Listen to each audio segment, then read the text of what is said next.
iMotorBike is transforming the way people buy and sell motorcycles across Southeast Asia, providing a seamless digital marketplace for riders and dealers. Joining me today is the founder and CEO of iMotorBike, Gil Carmo.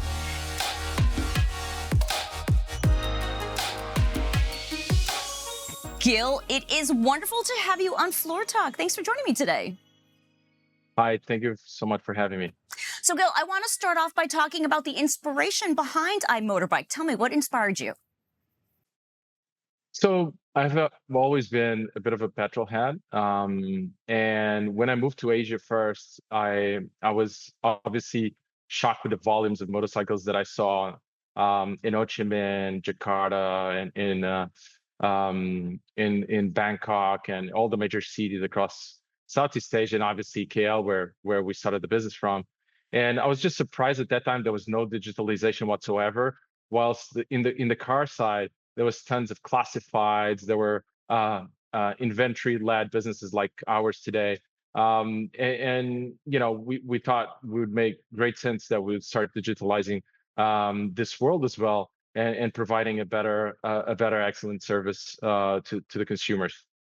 And why do you believe iMotorBike is relevant to motorcycle users, and what makes it unique compared to other platforms or services? So essentially, we shave off all the pain and you know, the concerns that one may have once they are looking after purchasing their pre-owned motorcycle. And you would look at odometers that have been tempered. You would look at parts and elements of the motorcycle that you don't know if they are the originals, as the OEM brought them to life. All sort of historical elements of the bike that you care no knowledge, as well as you know, as a common user, you know, if you like the motorcycle or not. You might be a little bit more savvy than others, and you know a bit like how to change your oil.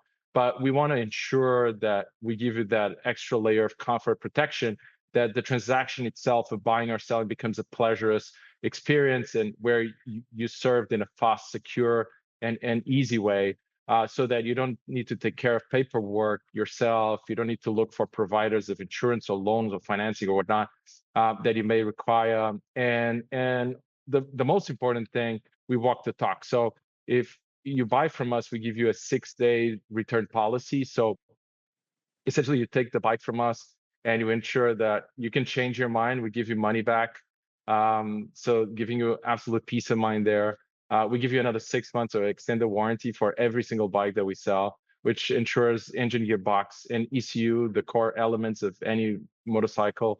Also ensuring, look, as you see, motorcycles in Southeast Asia kind of leverage the base economy of most countries, being that public transportation across the wide side of each and every market is cost, or close to none.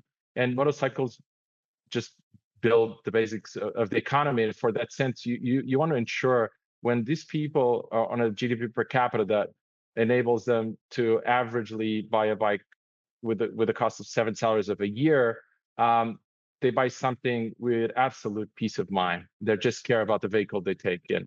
Yeah. And Gil, with so many car industry players achieving billion-dollar valuations, why do you think none have ventured into the motorcycle sector yet?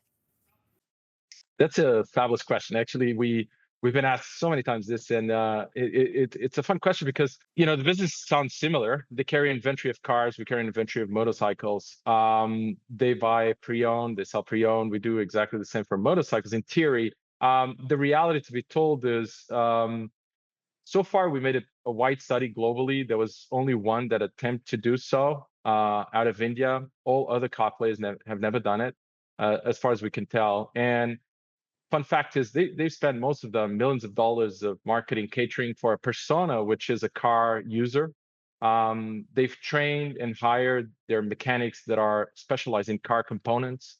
They build their distribution tow trucks and their warehousing facilities and mechanic facilities for cars, not for motorcycles.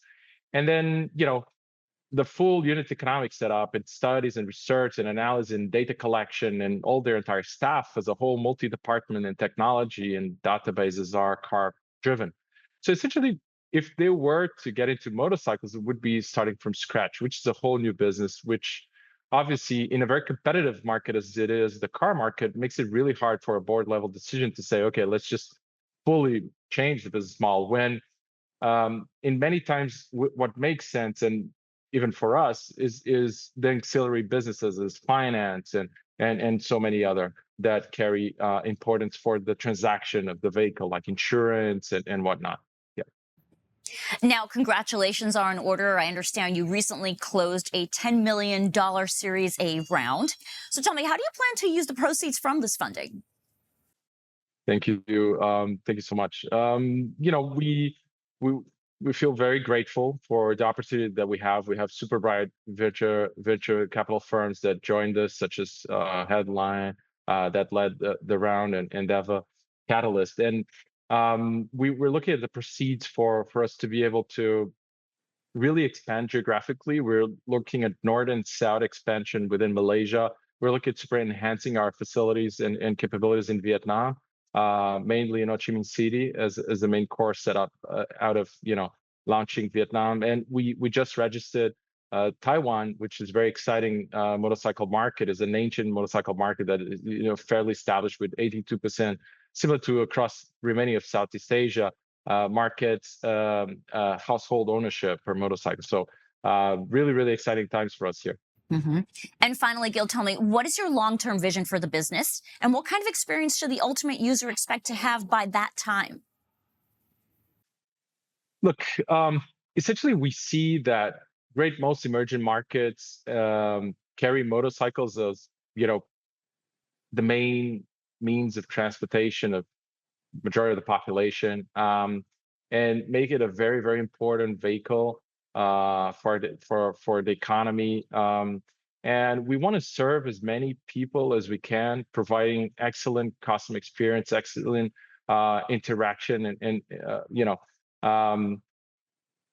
a lifetime touch point with us. So no longer just transacting, but then having their vehicles entrusted to us, and that we will support them in the next second vehicle and their family and friends, and that scale. So we're looking at as many markets as we can in the long run, with this most seamless kind of experience where it becomes, rather than just a very simple and easy and fast and secure, it becomes also an entertaining, and they get a sense of belonging and fun whenever they touch our brand at any given point in time.